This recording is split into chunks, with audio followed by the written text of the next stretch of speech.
अस्सलाम वालेकुम, hello and welcome to sports room. मैं हूं आपका मेज़बान नजीबुल हसनैन और जैसे कि आप जानते हैं कि कल एशिया कप का इख्तिताम हुआ और आज हम सब एक्सपेक्ट कर रहे थे कि हम क्रिकेट पे बात करेंगे, भारतीय टीम की जीत पे बात करेंगे, लेकिन उनकी ड्रामेबाजी पे ही कल से आज तक बात होती रही है। क्रिकेट को, इस खेल को जो भारतीय टीम ने दागदार किया है, जो बीसीसीआई का पूरा एटीट्यूड रहा है, वो वाकई शर्मनाक है। शाहिद हाशमी साहब हमारे साथ मौजूद हैं, उनसे भी इस बारे में बात करेंगे। शाहिद भाई, आप बताइएगा, ये पूरा तमाशा जो कल हुआ, ट्रॉफी ना उठाने वाला, right from the word go, Asia cup जिस वक्त से शुरू हुआ है तब से अब तक ऐसी ऐसी चीजें हुई हैं जो हमने ना कभी देखी थी, ना कभी इससे पहले सोची थी। क्या कहेंगे? बिल्कुल ऐसा ही है। और कल पोस्ट मैच में सलमान आगा ने बहुत ही अच्छी प्रेस कॉन्फ्रेंस की। उन्होंने कहा, मैंने अपने करियर में कभी ऐसा नहीं देखा कि इस तरह से सारे इंसिडेंट्स हुए। और अगर कोई बच्चा पाकिस्तान में या इंडिया में देख रहा हो ये सारी चीजें कि हम ट्रॉफी नहीं लेंगे, हम एसीसी के प्रेसिडेंट से ट्रॉफी नहीं लेंगे, हम हाथ नहीं मिलाएंगे, तो उसके ऊपर क्या असर पड़ेगा। इसलिए कि ये प्लेयर रोल मॉडल होते हैं उन क्रिकेटर्स के लिए जो आगे फ्यूचर में खेलने वाले हैं। तो बहुत ही बदबूदार, बहुत ही दागनुमा भद्दा धब्बा एक भारतीय क्रिकेट बोर्ड ने और भारतीय खिलाड़ियों ने इस क्रिकेट के खेल के ऊपर लगाया है। और बिल्कुल दुरुस्त कहा सलमान आगा ने कि उन्होंने हमसे हाथ मिलाकर हमारी बेइज्जती नहीं की, क्रिकेट की बेइज्जती की है। और ये पूरे एपिसोड में शुरू हुआ उस वक्त से जब एशिया कप में खेलने के लिए आया तो उनके ऊपर बड़ा बैकलैश हुआ। फिर मोहसिन नकवी साहब से हाथ मिलाया, सूर्य कुमार यादव ने ट्रॉफी की अनवेलिंग सेरेमनी में, फिर क्लोज डोर सलमान आगा से भी हाथ मिलाया। ये सारी चीजें जब गई इंडिया में तो वहां से बैकलैश शुरू हुआ। और फिर मोदी साहब की गवर्नमेंट वैसे ही अंडर प्रेशर है इलेक्शन में, रिगिंग के ऊपर, बहुत सारी चीज़ों के ऊपर, तो उन्होंने प्रेशर हटाने का ये तरीका निकाला। और अफसोस ये हुआ कि पाकिस्तान ये फाइनल हार भी गया। अगर पाकिस्तान ये फाइनल जीतता तो एक तबाही आ जानी थी इंडिया में। लोग शोर मचाते मोदी गवर्नमेंट के ऊपर कि क्यों अलाउ किया खेलने पर, और खिलाड़ियों को भी धमकियां मिलती। बिल्कुल सही है। सलमान आगा की प्रेस कॉन्फ्रेंस की बात की है शाहिद साहब ने, तो वो भी आपको कुछ उसके पॉइंट्स दिखा देते हैं कि उनका क्या कहना था। अगर आप क्रिकेट को देखें तो उनको वो हैंडशेक नहीं कर रहे, ये सब चीजें कर रहे हैं तो वो हमारी डिसरिस्पेक्ट कर रहे हैं। नहीं सर, वो क्रिकेट की डिसरिस्पेक्ट है। और जो क्रिकेट की डिसरिस्पेक्ट करता है, मुझे लगता है कि वो कहीं ना कहीं जाकर सामने आती ही आती है। और आई एम वेरी श्योर कि वो सामने आएगी। He did shake hand to me when we were obviously doing a press conference the start of the tournament. Referee की मीटिंग होती है, उसमें भी किया था। But yeah one obviously they come to the world, जब सबके सामने आते हैं तो फिर नहीं करते हैं। सारी टीम जो है, हम लोग जो ये अपनी मैच फीस है हम डोनेट कर रहे हैं। वो लोग, जब इंडियन अटैक हुआ था उसमें हमारे सिविलियन और हमारे बच्चे उसमें अफेक्टेड हुए थे, हम सब ये उनको डोनेट कर रहे हैं। अच्छा, बिल्कुल आपने देखा कि सलमान आगा का क्या कहना था। और जब प्रेस कॉन्फ्रेंस के दौरान सूर्य कुमार यादव भारतीय कप्तान से सवाल हुआ इस बारे में, जो तमाम इनकी पॉलिसी रही है, जो स्ट्रैटेजी रही है, जो खेल को दागदार उन्होंने किया है, तो बात को घुमाने लगे। कैसे, आपको वो भी दिखाते हैं। इस पूरे टूर्नामेंट में जो आपका बिहेवियर रहा पाकिस्तान टीम के साथ, आपने हैंडशेक नहीं किया, फिर आप ट्रॉफी के लिए फोटो सेशन आपने नहीं किया, फिर आपने एक सियासी प्रेस कॉन्फ्रेंस की। क्या समझते हैं कि आप इस पूरी क्रिकेट की तारीख में आप पहले कप्तान हैं जिन्होंने क्रिकेट के अंदर सियासत लेकर आए? जी, बोलना है नहीं बोलना है? गुस्सा हो रहे हो आप? सवाल पता ही नहीं चला आपका, आपने 4 क्वेश्चन पूछ लिए एक टाइम पे। शाहिद साहब, बोलना है नहीं बोलना है, गुस्सा हो रहे हो, किस मुंह से बोलेंगे, क्या जवाब देंगे? क्योंकि ये पूरा तमाशा जो इन्होंने बनाया है, इसकी तो कहीं और कोई एग्जाम्पल मिलती ही नहीं है। जाहिर है वो जो इंडियन मीडिया मैनेजर हैं, पहले तो सवाल लेते थे हम सबसे। इस दफा उन्होंने सवाल भी नहीं लिया। हम भी सोच रहे थे कि बदमज़गी होगी इसलिए सवाल से इज्तिनाब किया जाए, लेकिन 1-2 लोगों ने सवाल के लिए हाथ उठाया था, उन्होंने नहीं लिया।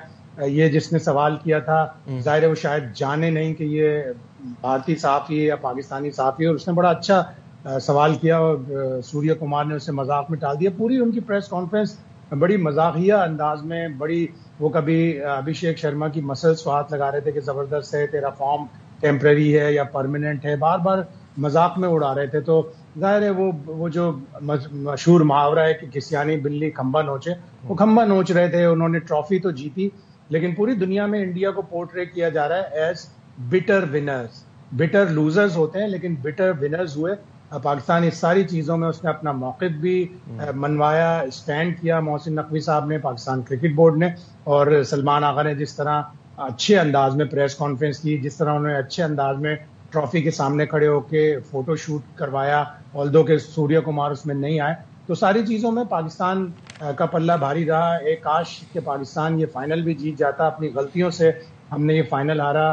बड़ी कमजोर कप्तानी थी सलमान आगा की, बहुत ही बेकार, बहुत ही कमजोर बैटिंग थी। शुरू का इतना अच्छा स्टार्ट लेकर हमने इतना बुरी तरह से उसको फिनिश किया कि हमारी आखिरी 9 विकेटें सिर्फ 33 रन पर 39 गेंदों पर गिर गए। उसके बावजूद हमने फाइट बैक किया बॉलिंग के जरिए। अगर वो कैच संजू सैमसन का हुसैन तलत पकड़ लेते और वो रन आउट जो 37 रन पर थे उस वक्त तिलक वर्मा, और उस वक्त भी 64 रन चाहिए थे इंडिया को 36 गेंदों पर।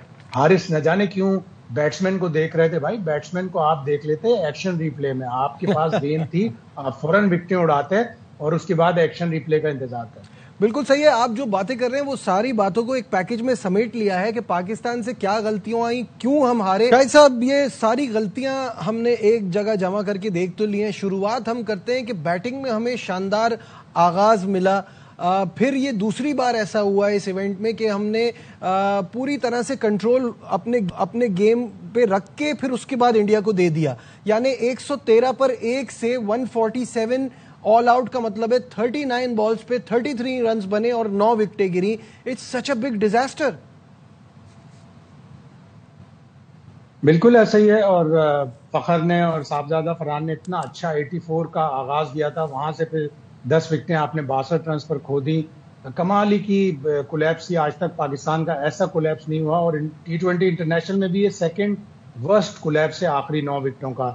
तो इन सब चीजों से आपको अंदाजा हो जाता है। आप को प्लान बी देना चाहिए कोच को। कप्तान खुद क्रीज पर मौजूद थे, और फिर 14.4 ओवर्स में जब फखर आउट हुए, फखर ने एक छक्का मार लिया था वरुण को। अगली गेंद पे छक्का मारने की जरूरत नहीं थी, आपने छक्का मार लिया, अपने ओवर में पूरे कर लिए। और इसी तरह फखर ने श्रीलंका के खिलाफ भी किया था, जब साहबजादा फरहान ओवर में आउट हुए, उसी ओवर में भी वो भी आउट होकर चले गए। तो ये मायूसकुन बातें हैं कि एक बड़ा सीनियर प्लेयर, एक बड़ा अच्छा प्लेयर जो मैच टर्न कर सकता है, वो इस तरह आउट हुआ। फिर उसके बाद सलमान आगा, तो 14.4 ओवर्स में कौन सा शख्स हुसैन तलत को बैटिंग के लिए भेजता है। अभी 2 मैच पहले हम उनकी बड़ी तारीफ कर रहे थे, लेकिन पिछला मैच भी उन्होंने बहुत ही बुरा खेला बांग्लादेश के खिलाफ, और यह मैच भी उन्होंने बहुत ही बुरा खेला।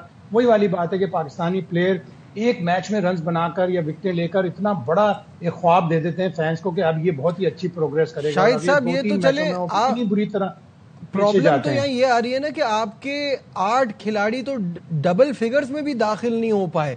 तो ये तो एक आध बंदे की बात ही नहीं है। जब आप मॉडर्न डे क्रिकेट की बात कर रहे हैं, कोच क्या कर रहा है बॉलिंग में, तो वो बड़े एंटिसिपेटेड नीचे आ रहे हैं, ऊपर जा रहे हैं। मैच तो आप वहीं हार गए थे ना जहां आपने 147 का टारगेट दिया कि इंडिया मुश्किलात में आया। आपकी बॉलिंग अच्छी थी लेकिन स्कोर इतना कम था कि उनको पता था हमें सिर्फ एक पार्टनरशिप चाहिए, जो उनको मिल गई तिलक वर्मा और संजू सैमसन से। स्कोर वाकई कम था लेकिन फाइटिंग स्कोर था। 150 से 145 पाकिस्तान की बॉलिंग पे बड़ा अच्छा फाइटिंग टोटल होता है।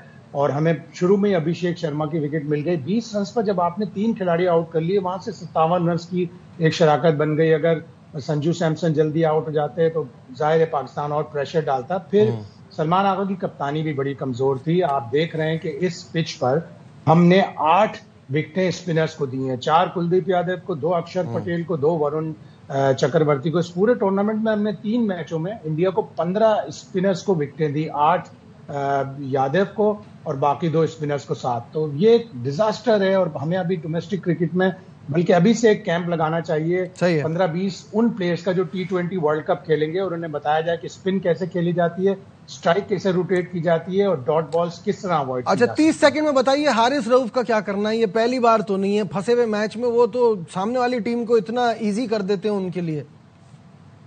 मैं हमेशा डिफेंड करता हूं कि वो एक अच्छा विकेट टेकिंग बॉलर है। 15 बॉल पर विकेट उसका स्ट्राइक रेट है, 8 की इकोनॉमी है। लेकिन अब 3 वाकयात हो गए, अगर अब भी वो नहीं सीखेगा तो इसका मतलब है कि उसमें सीखने की सलाहियत नहीं है। मेलबर्न 2022 15 रन दिए 19वें ओवर में। डेलस आखिरी ओवर में गैर मारूफ खिलाड़ियों के सामने 15 रन नहीं डिफेंड कर सका और कल 17 रन दिए। ऑल्दो वो बहुत अच्छा बॉलर है, लेकिन उसे अब सीखना पड़ेगा। बिल्कुल ठीक है, तेज बॉल करानी है तो मुझे विकेट नहीं देनी। ठीक है, बहुत बहुत शुक्रिया शाहिद हाशमी साहब हमारे साथ थे। आज में हमने उन गलतियों पे गौर किया और जो इंडिया का जो एटीट्यूड रहा है इस पूरे एशिया कप में उस पर बात की। दीजिए अपने मेजबान नजीबुल हसनैन को।